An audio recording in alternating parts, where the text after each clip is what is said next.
AEW's All Out 2022 pay-per-view is live this Sunday, September 4th, and these are my predictions.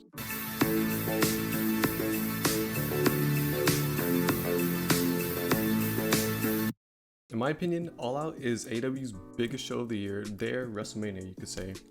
There's 11 matches, I believe, announced for the main card and 3 announced for 0 hours so far. I'm recording this as of just seeing the Dynamite Go Home show. I haven't seen Rampage yet, but I'm assuming this is the finalized card. It's going to be a long night.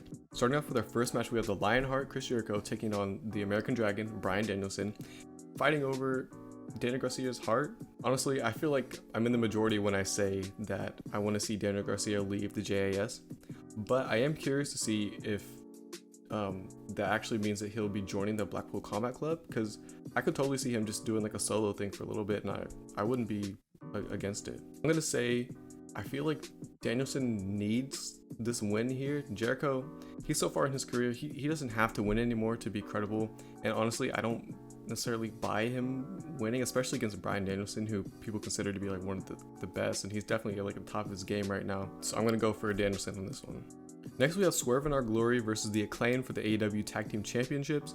Now I feel kind of bad about this one because I really enjoy both of these teams, and I'm happy to see that they're on the pay-per-view, but this match was just announced like 2 weeks ago. There's no story behind it really. They had like no time to build the match, but like I know it's going to be great like in ring, and I'm sure like on the night of the pay-per-view I'll probably care a lot more about it. But it would be so nice if like they actually would have had more time to build up this match, and I'm sure it could have been super great, and like allowed a lot of people to get really invested into it. Besides that, I feel like it would be kind of random for the Acclaim to win. Like they are like very, very liked by the crowd right now. They're very hot, but like still it just seems like everything was just so rushed. It doesn't feel like it would be the right time to give the belts to the Acclaimed. So I'm going to say that Swerve in Our Glory retains on this one. Next we have Jungle Boy versus Christian Cage. Honestly, I'm not the biggest Christian fan, and I was kind of like worried that like whenever this feud started that I just wasn't going to care, because I really like Jungle Boy. And honestly, they've done a really good job building up this match. I'm like, this is probably one of my most anticipated matches of the night. Not necessarily for like in ring, which I'm sure it'll be great, but it's so story heavy, and their promo battles have been absolutely insane. Like some of the stuff that they've said to each other is crazy. My initial reaction is to just say Jungle Boy is gonna win this, but there's always the Luchasaurus factor to think about, because I do feel like he's gonna end up turning on Jungle Boy and like rejoining Christian, and I feel like this will just be the night to do it. Honestly, the Luchasaurus stuff like has kind of, I feel like, put a damper on like the story as a whole, just based off of like lack of continuity with like who he's siding with and like reasons why he's choosing to do certain things. But like even just kind of like that's not even that bad, I'll be honest. Like it's just a little nitpick. But I think Jungle Boy needs to win this. Like Christian, he doesn't, if he loses then like he's still just Christian, it doesn't really change anything. But like I feel like Jungle Boy hasn't had like a huge win in like quite a while. Even when he had the tag belts, he wasn't really like a main attraction. He was kind of just there. I'm gonna say Jungle Boy, mostly because I feel like he just needs it, but there's always the potential for a Luchasaurus turn. Next we have Jade Cargill versus Athena for the TBS Championship. Now I'm just gonna say it straight off, Jade's retaining. She should retain. I want to see the streak hit like triple digits. I have a lot of faith. She's improved so much in the past like year or so. It's actually insane. I remember when she first signed with AEW, I thought she was gonna be just some athlete, and that was like all she was, and like she couldn't actually become like a good professional wrestler. But man, she's proved a lot of people wrong. She's doing so great. But this feud, I feel like it's gone on forever, and I know they've had some like issues with like, I think injuries with like Statlander and stuff like that, which is that kind of stuff is out of control. But I mean, Athena is probably the most believable person on the entire AEW roster to like actually end Cargill's streak. I just don't feel like this is like the right time. Like the feud died like a while ago. It would feel weird if she just beat Cargill right now. So I'm gonna say Cargill's gonna retain on this one. Then we have the AEW Women's Championship match, the 4-way match between Toni Storm, Britt Baker, Jamie Hayter, and Hikaru Shida. As much as I would love to see Jamie Hayter with the belt, I still feel like it's kind of early, and I would prefer that her going for the title would like somehow feature like Britt Baker. Maybe she would beat Britt Baker for the title. I definitely see like whenever she gets the belt, Britt Baker's gonna be involved somehow, like regardless. And Britt is a believable champion for sure, but she doesn't need the belt. Like she's gonna be on TV like anyways, but you get someone like Hikaru Shida, who's like the fans really love her, but like we haven't seen her on TV in like quite a while, so I do feel like it would just be kind of out of the blue, just have her just win the belt. But that doesn't mean that I don't buy her as a champion, of course. Like she's one of my favorite like women's talents on AEW roster, but I think that they've kind of been alluding to Toni Storm taking the belt. I assume they wanted to just have her beat Thunder Rosa anyways, All Out, and this is just another way around of getting her to the belt. And I'm not opposed to it. Toni Storm, I feel like this is a good time. Like she's not like red hot, like, you know, coming into the company. She's kind of just been stagnant for a bit, but she does have like enough people behind her in the crowd, I feel like, to make it feel like it's a good time for her to win the belt. So I'm going to say Toni Storm wins the AEW Women's Championship at All Out. Next we have Ricky Starks versus Will Hobbs, and this one honestly I feel it could go either way. Both these guys are like fairly, I don't want to say, like, they're definitely not rookies, but like, you know, they're still early in their careers. Both of them are gonna do great things, I can tell. Like Ricky Starks has got so much charisma, and Will Hobbs is like improved like so much. Honestly, I was like, man, it's just another big dude. Like I'm not like super crazy about him still, but like since this whole story with like Ricky Starks and him, like both of them leaving Team Taz, I've started to get behind Will Hobbs a little bit. He's normally like not my style of like a wrestler that I usually I'm a fan of, but man, he's growing on me for sure. I do think though that Will Hobbs is gonna take the win on this one, but mostly because they have been like referring to Ricky Starks's like neck injury, and I feel like that's gonna play a part into the conclusion of the match on Sunday. Also, I feel like Ricky Starks will be good at like bouncing back after a loss, because he's got like so many fans behind him. Like I think he can lose and then still be like a credible contender for, I don't know, maybe like a future TNT title or something like that. Will Hobbs, I feel like if he did lose, I don't think he has enough fan support behind him to like for people to really want to see him chase after like a belt or enter another story or something like that. So I think Ricky can comfortably take the pin here. Now we have one of many 6-man tag matches on this show. We have FTR and Wardlow taking on Jay Lethal and the Motor City Machine Guns. Man, this whole story around the TNT title, which is kind of a stretch saying that because the TNT title hasn't been really a focus for this. I love me some Jay Lethal, but man, I don't want to see him and Wardlow like together anymore. Honestly, I don't think Wardlow should be TNT champion. I know that's not a popular opinion, but that's me. I would love to see Jay Lethal have that belt. I think he should have won it already. Wardlow could have been doing some stuff and maybe in the main event title picture, I don't know. But the TNT title hasn't been a focus, so I don't understand why this feud is still even going. I'm really tired of seeing Satnam saying he's not doing a whole lot. But the pair of Jay Lethal and Sanjay Dutt is beautiful. If it was just those two, I would love it so much. But what I don't get is why Motor City Machine Guns are teaming with Jay Lethal. Like, obviously they have history in TNA, but as far as I'm aware, Motor City Machine Guns are still baby faces and Lethal's for sure a heel. This match is gonna be great, but like you can't help but feel bad for FTR because they've been number one contenders for the AEW tag titles for, I'm pretty sure, like months at this point. Even if you don't want them to like take the belts right now, they have like 3 other tag titles that they could be defending or feuding, or you don't have to put them on the pay-per-view. Not everybody has to be on the show, and I feel like they're trying to squeeze everybody in here. And I feel like, you know, FTR, they kind of just got thrown into this mix for whatever reason. This could have easily just been Wardlow versus Lethal for the TNT title.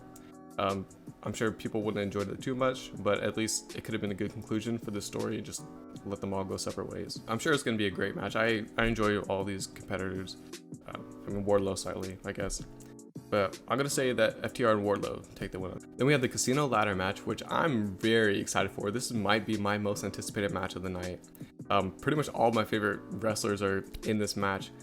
So we got Claudio Castagnoli, Wheeler Yuta, Pentagon Jr., Phoenix, Dante Martin, Andrade, and Roosh, and then of course the Joker. Regardless of who the Joker is, it could just be some random person. It's going to be a fantastic match, and I can't even imagine what these guys are gonna do, like with the ladder involved. Like when you add the ladder with everything they could already do anyways with just the ring, is gonna be actually insane. I do think though, my prediction for the Joker, it has to be MJF, surely, right? I can't think of anybody else who could fit this spot. Like for the past few times they've had a Joker, I mean, they don't always have like a huge name, but for this specific match, I feel like, you know, they're really emphasizing the fact that the winner of this gets a future title shot. And I could buy Claudio winning, and as much as I would love to see, you know, like Andrade or Phoenix win this and, you know, fight Moxley, I don't think they're gonna do it.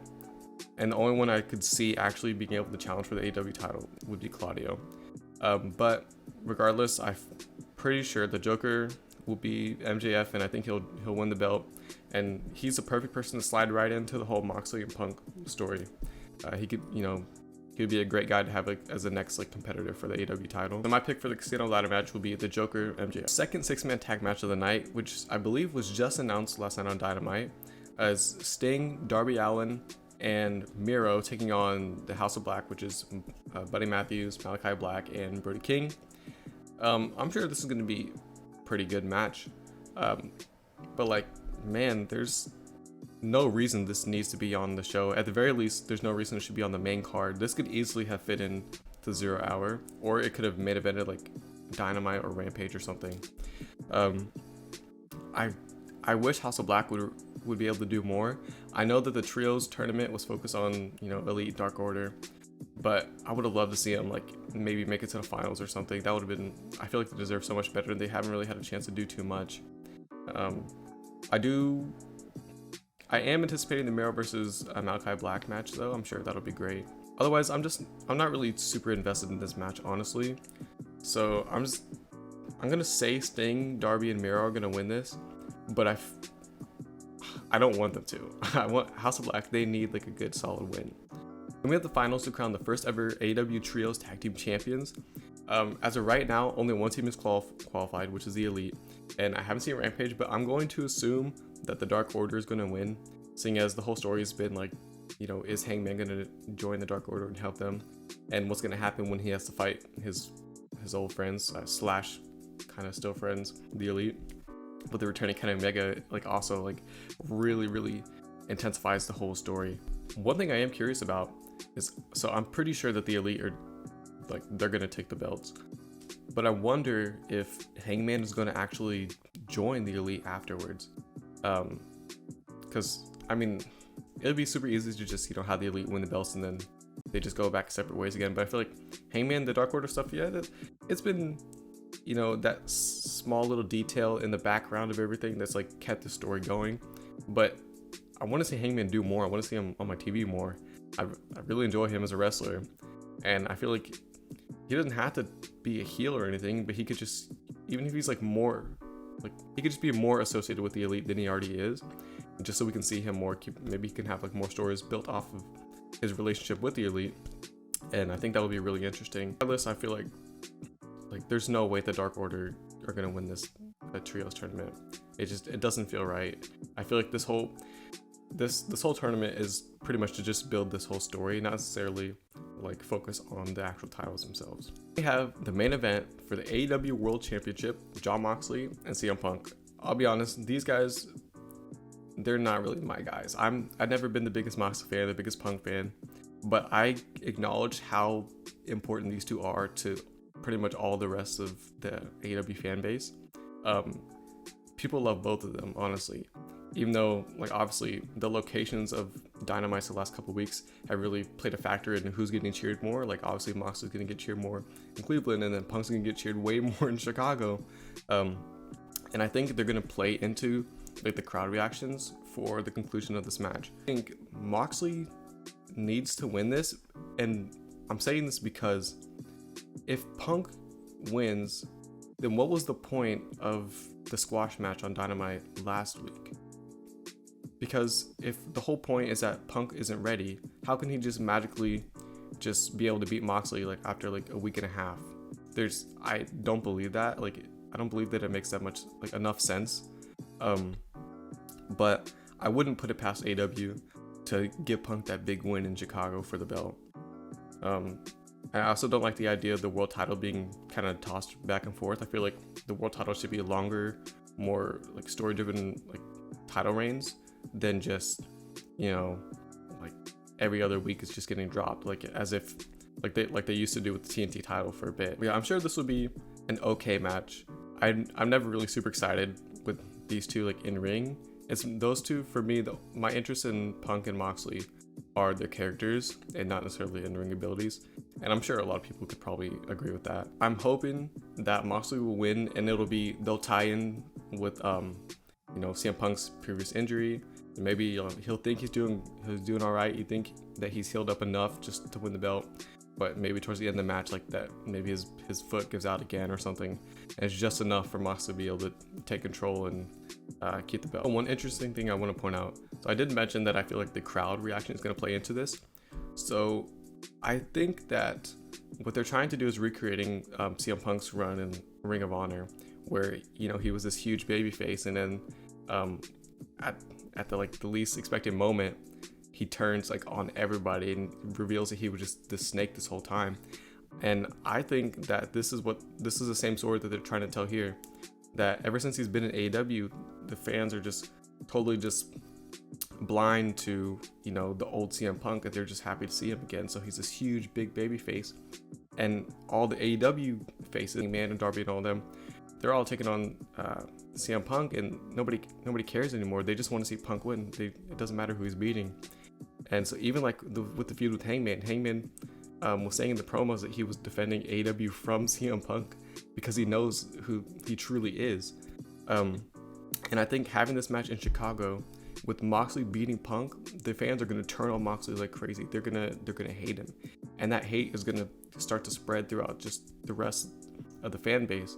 And Moxley's going to end up being a heel as much as he can be, because some people are still going to like him, but it's definitely going to be more heel heavy on him, I feel like, and just to make Punk look like an even bigger baby face, that he was injured but he still tried to get the belt and he just couldn't get it done in his hometown.